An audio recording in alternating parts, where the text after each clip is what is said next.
Hey guys, Mrs. Dan's here. Sorry I can't be there today, and hopefully this is loud enough for you to hear. Sorry my voice really isn't there. Hopefully I start to feel better soon. But anyway, in this packet that you got, I know it says lesson 4. I would like to call it lesson 5 because what we did yesterday we called lesson 4. So if you just cross off the 4 and make it a 5, that would be great. And you're supposed to be copying the definition of similar polygons from the board.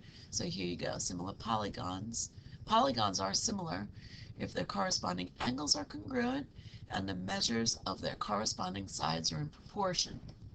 What that really means is that it's the same shape, but a different size.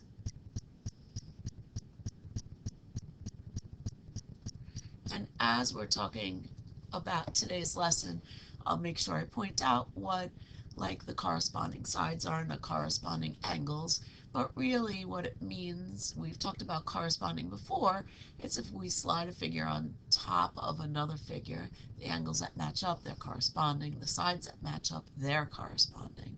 So let's just finish looking at what I had here. If you didn't already write the objective in the top margin, please do so. We're creating similar figures by performing dilations on a coordinate plane. You are watching this video. If there's extra time, you'll be able to start your homework. And your homework is in the packet. It's where you see the word problem set. So we'll take a look at that right now so you know what your homework is.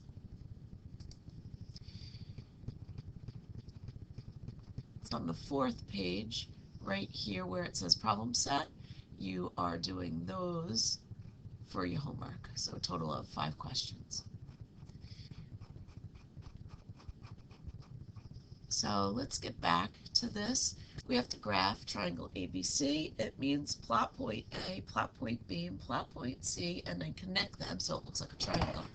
Be careful with how you're plotting. Remember, X comes before Y. So the first one, 1, 2, that's point A. And then 3, 4 is point B. And people mess up on point C. 0, 5. 0 on the X and 5 on the Y. So be careful of that point, please.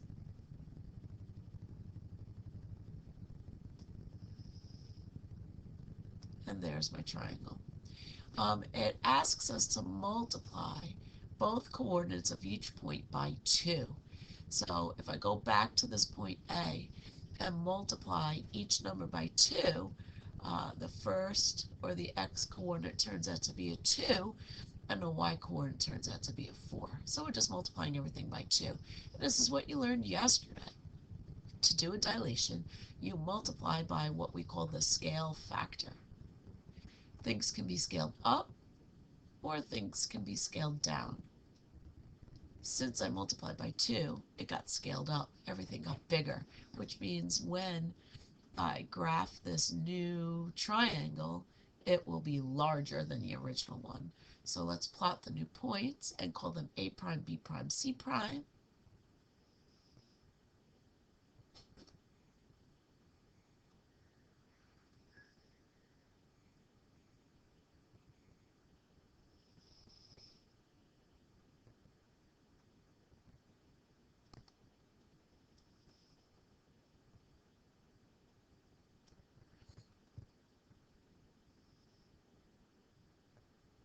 Some people think when you do a dilation, it looks, they want to say it also translated because it looks like it moved.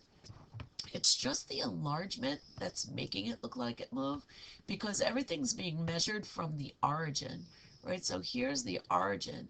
And if I measured a point C, it's 5 boxes. So point C prime has to be 10 boxes away. So it kind of looks like it's shifting.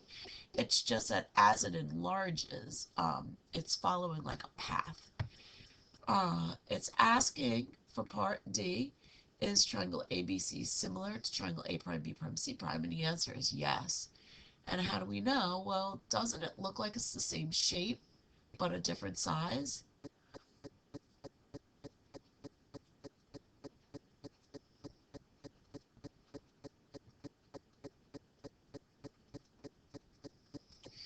if we were to actually be able to measure the angles, here at angle C, that measurement is the same as C prime. At A, that measurement is the same as A prime. And B is the same as B prime. All the angles um, are congruent to each other. That's what keeps the triangle the same shape. So those are the corresponding angles. C goes with C prime, A goes with A prime, B goes with B prime. Corresponding angles are congruent. The sides aren't congruent though. You can even just notice it. From A to B, it's shorter than from A prime to B prime. So that's what similar means, and that's what I mean by corresponding parts. So when we multiply all coordinates of a figure by the same number, we do produce a dilation. And a dilation is a transformation that produces an image that is similar to the original. So we've already done 3 transformations in our last unit, a reflection, a rotation, and a translation, and they produce congruent figures, right? You could turn and look at my wall. It says congruent on there. And remember, we called them rigid motions. Dilation is not a rigid motion. It doesn't slide and land directly on top. One figure is always bigger than the other, so they're just similar. And we like to do dilations centered around the origin, and that's all we're going to do here in 8th grade. And yesterday you should have realized that if the scale factor, the number that we multiply by, if it's greater than 1, then the figure becomes larger. We like to call it an enlargement. If the scale factor is between 0 and 1, so like those fractions or decimals between 0 and 1, the figure becomes smaller. We could call it a reduction.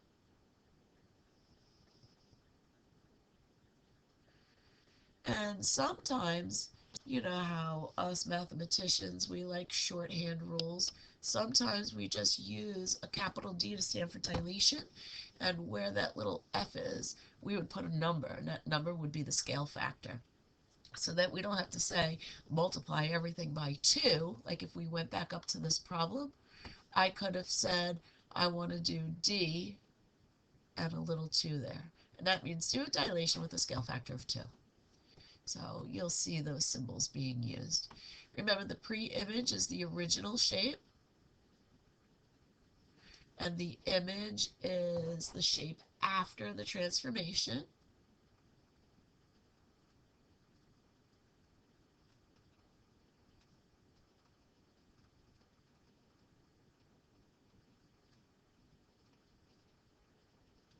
And we know that terminology from our last unit. So if the scale factor is 3, how could we write the rule? Well, it would just be a D with a little 3. That's it. Example 2, if triangle ABC has these vertices, what are the vertices of its image with the scale factor of 4? What are we supposed to do with scale factor? Oh, we're supposed to multiply.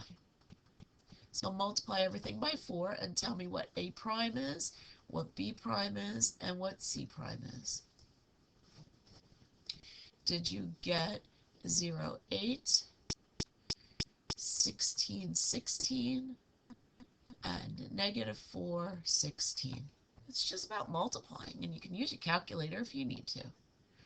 Quadrilateral, that's a 4-sided figure. PQRS has those vertices. It's dilated by a scale factor of a half. So that means multiply by half, which means it's a reduction. It's going to be half as big. So we have to plot the original. We have to write down what the prime points are and plot that as well. So P prime multiplying by a half. Negative 2 times 1/2 is really negative 1. When you multiply by half, it's like taking half of the number. 4 times a half is really going to be 2. I'm not going to keep on writing this out, but that's what we're doing. We're taking the coordinate and multiplying it by the scale factor. So Q prime, if we multiply both coordinates by a half, we get 2, 2. R prime, we would get 2, negative 1. S prime, we would get -2, -2. Let's plot the original and the new. The original, -2, 4. Make sure you're labeling everything. If you leave off your labels, you lose credit. 4, 4. You should be experts at plotting by now. Always x coordinate first, y coordinate second. You shouldn't be copying where my points are. You should be looking at your paper and plotting your points on your own. It's hard for me to draw straight lines with this special pen that I have.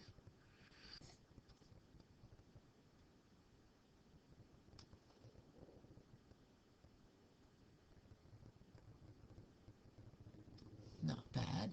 And now I'm going to change my color, and I'm going to plot all the primed points.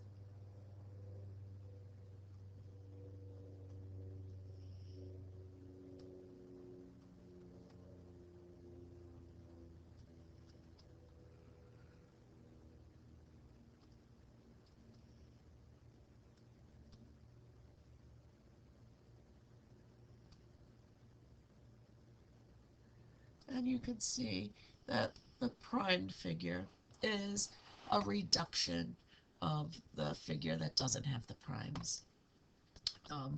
The image is a reduction from the pre-image. And P corresponds with P prime, Q corresponds with Q prime, R corresponds with R prime, and S corresponds with S prime. All the corresponding angles are congruent. Something that stands out to me is Q, right? Do you see that? That's definitely a right angle, and Q prime is also a right angle. So really, dilations keep the same angle measurements. They really are always congruent, but the sides are different. Take a look. Let's count the side from Q to R. There's 1, 2, 3, 4, 5, 6 boxes. This is 6 boxes long, while this is 1, 2, 3 boxes long. It really is half as big. So when lines follow the lines on the graph paper, we can actually count how long it is. If it's a slanty line, a diagonal line like PS, then we cannot uh, do the counting of boxes. I'm just noticing, like, my S looks like an S prime right over here. I gotta get rid of that prime. PQRS, and then P prime, Q prime, R prime, and S prime. So the sides are in proportion. Ready? I want to prove that to you actually. So we knew that this side was 6 and this side is 3. This is another side I can count. It's 1, 2, 3, 4, 5, 6. It's also 6. And this is 1, 2, also 3. The sides that I could count, I could make a proportion. I could do QR over Q prime R prime, and that should equal PQ over P prime Q prime. And you can see it's the same exact fraction. You can see that the cross products are equal. They're both 18. The sides really are in proportion. The sides really are not equal. So I think we answered a lot of these questions. This was a reduction because it got smaller.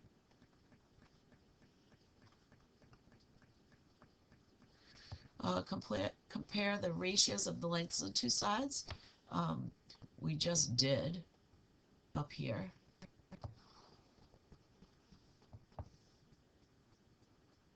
Are the quadrilaterals similar? The answer is no. Are the angle measurements of the two figures congruent? We said yes, they are. How do we know? Because they're similar, and similar figures always have congruent angles. Also, we know because of what I said, if we look at Q and Q prime, we can easily see that they're both right angles.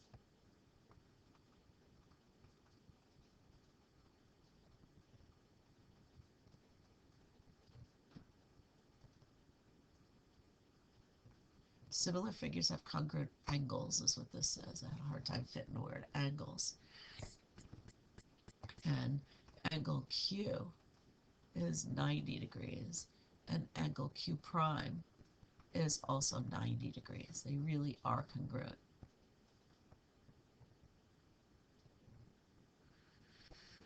If the scale factor is 5 over 2, how do you write the rule? That would be D, and then 5 over 2 is tiny here.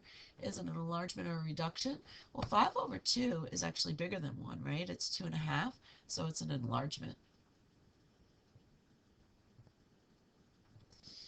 The point -10, -4 is the image of the point 5, -2 after a dilation from the origin. What is the scale factor? I think there's a typo here, actually. Let's put a negative right in front of this 5. Now the scale factor is a half.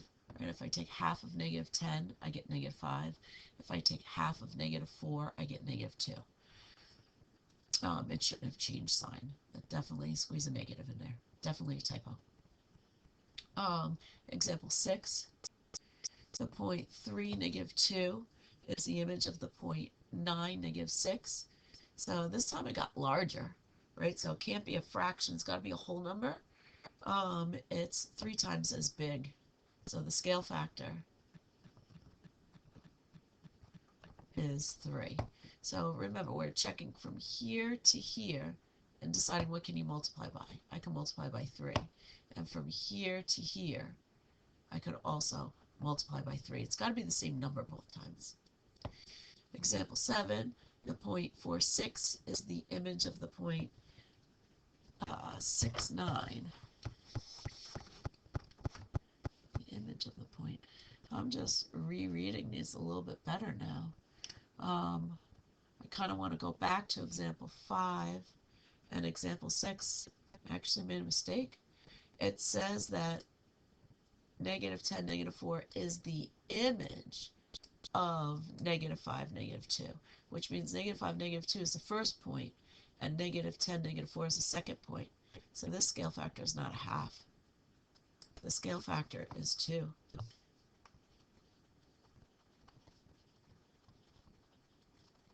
I didn't read carefully, and by the time I got to number 7, I started reading more carefully. So if 10, -4, -10, -4 is the image of -5, -2, it means this is the pre-image, and it became that, so it got bigger by 2. So I have to fix this one also. I should have the arrows going this way, not that way. It got smaller, so this is 1/3. So if it looks like it's dividing by something, you just make it look like a fraction, 1/3, instead of just 3. So let's do number 7 properly.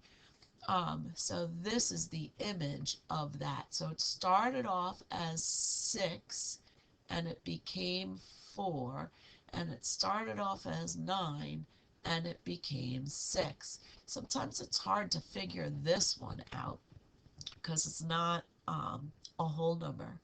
It is like a fractional number. So 6 times what is 4? 6 times what is 4? So 6 times what is 4? I'm going to solve this equation. 4 over 6 simplifies to be 2/3. So the scale factor must be 2/3. It got smaller by 2/3. Let's test it out with this. If I do 9 times 2/3, do I get 6? So if I simplify here, I do get 6 over 1.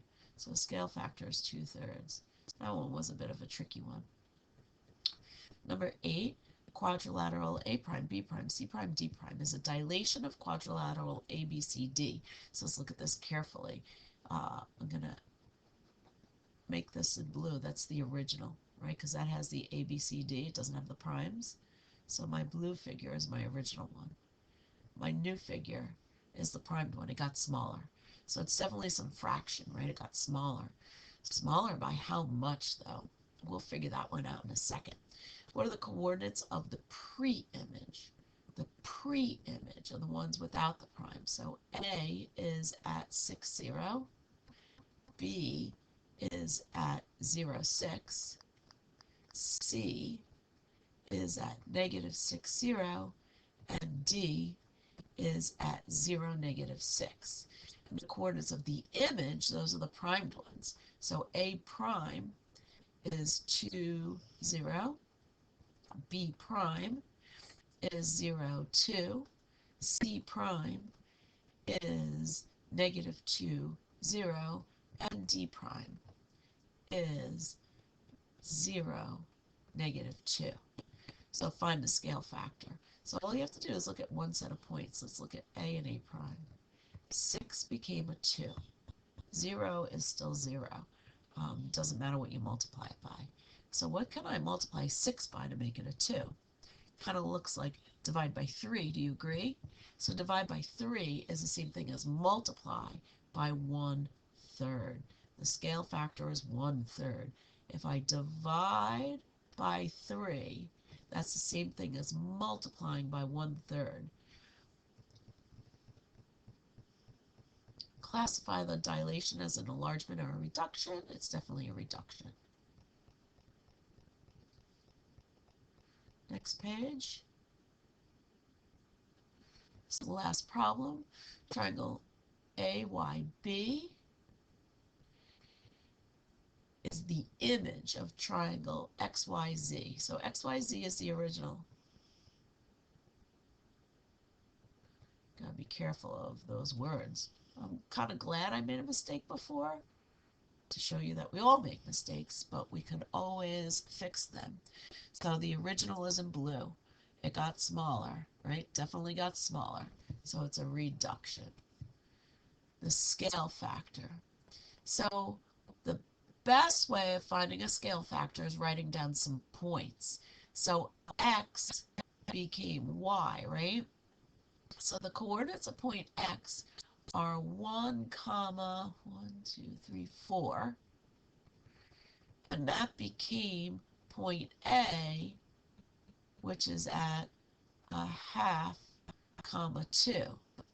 So look at 1 became 1/2, 4 became 2. Doesn't look like divide by 2, which really means that the scale factor is 1/2.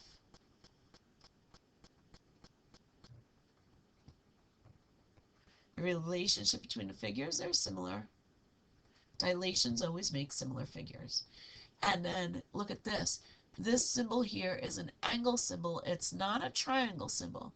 So they want to look at angle YXZ. Let me just change my color for a second. Angle YXZ, this angle, and angle YAB, this one. Well, those are the corresponding angles. Remember, corresponding angles are always congruent. Okay, so when you have similar figures, corresponding angles are congruent, but the sides are in proportion. So that is the lesson, about 24 minutes worth.